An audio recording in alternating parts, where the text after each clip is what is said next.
श्री सीताराम चंद्राभ्याम नमः। सुंदरकांड 20वां सर्ग। रावण का सीता जी को प्रलोभन। राक्षसियों से घिरी हुई दीन और आनंद शून्य तपस्विनी सीता को संबोधित करके रावण अभिप्राय युक्त मधुर वचनों द्वारा अपने मन का भाव प्रकट करने लगा। हाथी की सूंड के समान सुंदर जांघों वाली सीते, मुझे देखते ही तुम अपने स्तन और उदर को इस प्रकार छुपाने लगी हो मानो डर के मारे अपने को अदृश्य कर देना चाहती हो। किंतु विशाल लोचने, मैं तो तुम्हें चाहता हूँ, तुमसे प्रेम करता हूँ। समस्त संसार का मन मोहने वाली सर्वांग सुंदरी प्रिये, तुम भी मुझे विशेष आदर दो, मेरी प्रार्थना स्वीकार करो। यहाँ तुम्हारे लिए कोई भय नहीं है।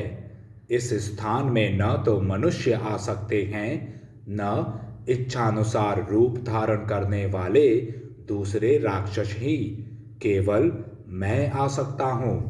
परंतु सीते, मुझसे जो तुम्हें भय हो रहा है वह तो दूर हो ही जाना चाहिए।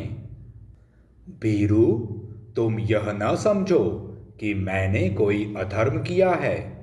पराई स्त्रियों के पास जाना अथवा बलात् उन्हें हर लाना, यह राक्षसों का सदा ही अपना धर्म रहा है, इसमें संदेह नहीं है।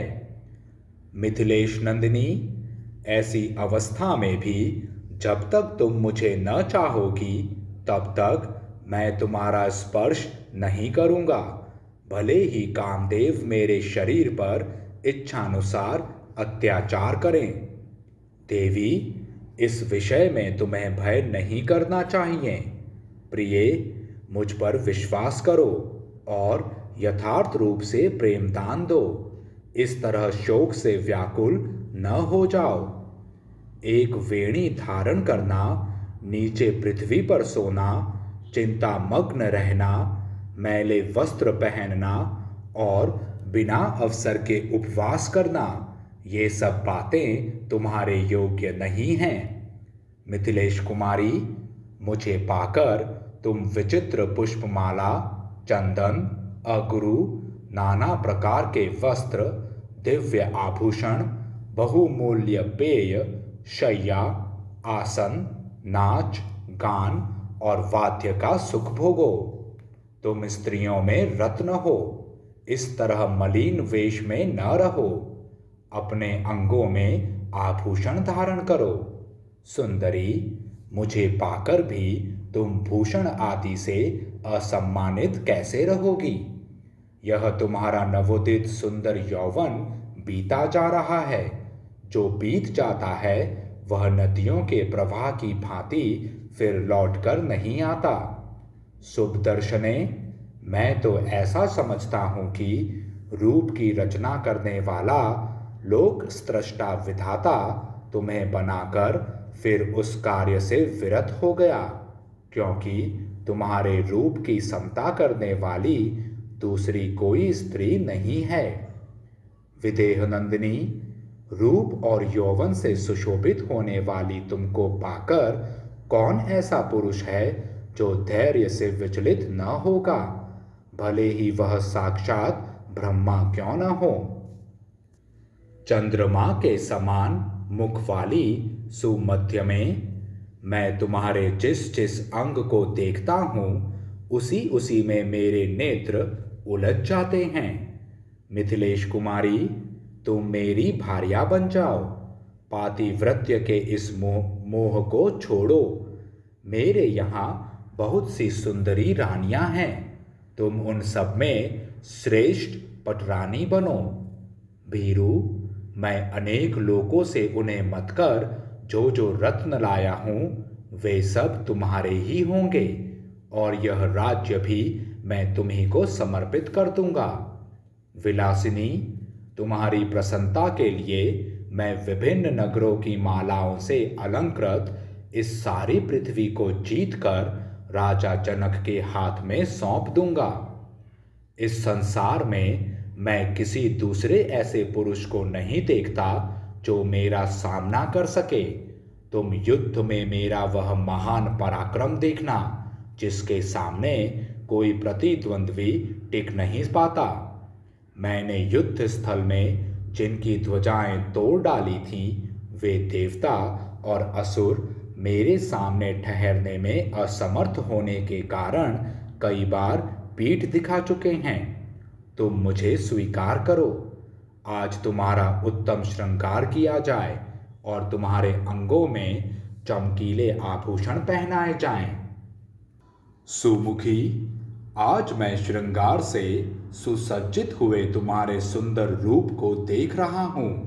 तुम उदारतावश मुझ पर कृपा करके श्रृंगार से संपन्न हो जाओ।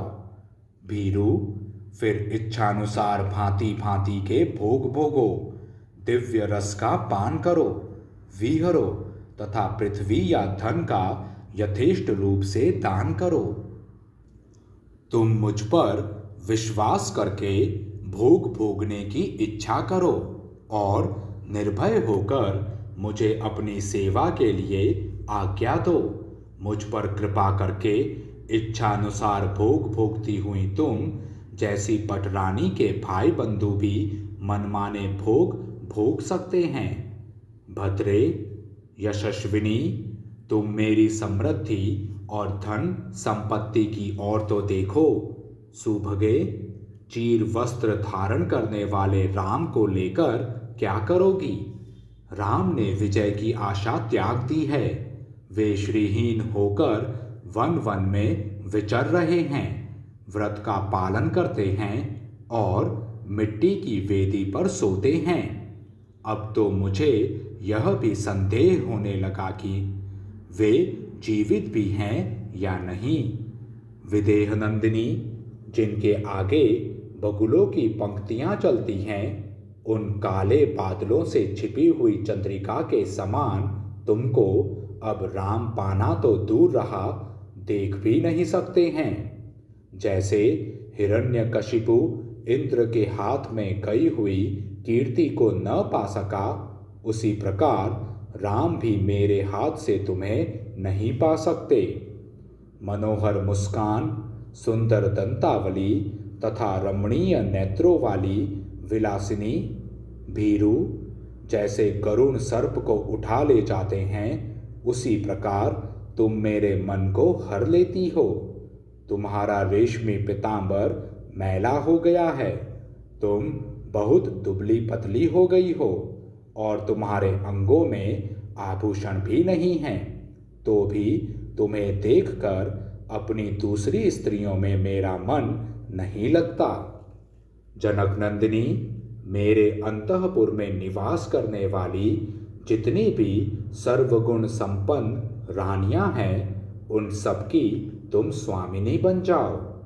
काले केशों वाली सुंदरी, जैसे अप्सराएं लक्ष्मी की सेवा करती हैं, उसी प्रकार त्रिभुवन की श्रेष्ठ सुंदरियां यहाँ तुम्हारी परिचर्या करेंगी। सुभ्रू, सुश्रोणी, कुबेर के यहाँ जितने भी अच्छे रत्न और धन हैं, उन सबका तथा संपूर्ण लोकों का तुम मेरे साथ सुखपूर्वक उपभोग करो। देवी, राम तो न तप से, न बल से, न पराक्रम से, न धन से और न तेज अथवा यश के द्वारा ही मेरी समानता कर सकते हैं। तुम दिव्य रस का पान, विहार एवं रमण करो तथा अभीष्ट भोग भोगो।